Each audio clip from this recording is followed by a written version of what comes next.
تعرف إن ولا الطيبة عبط ولا الجدعنة هبل ولا الاحترام ضعف ولا السكوت خوف. القصة كلها في ثقافة كل شخص وعقليته، وإنه بيشوف المواقف من منظور تربيته هو واللي عاشه طبعا وطلع عليه. بمعنى إن الأصيل هيقدر طيبتك، والشهم هيراعي جدعنتك، والمتربي هيستوعب احترامك، والحساس هيحترم سكوتك.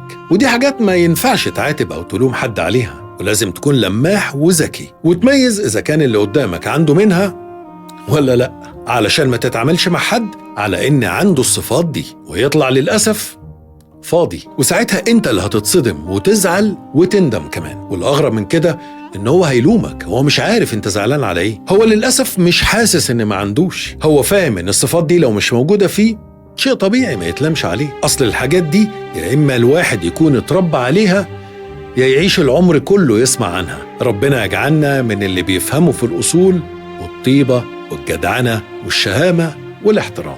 هذه رسالة موجهة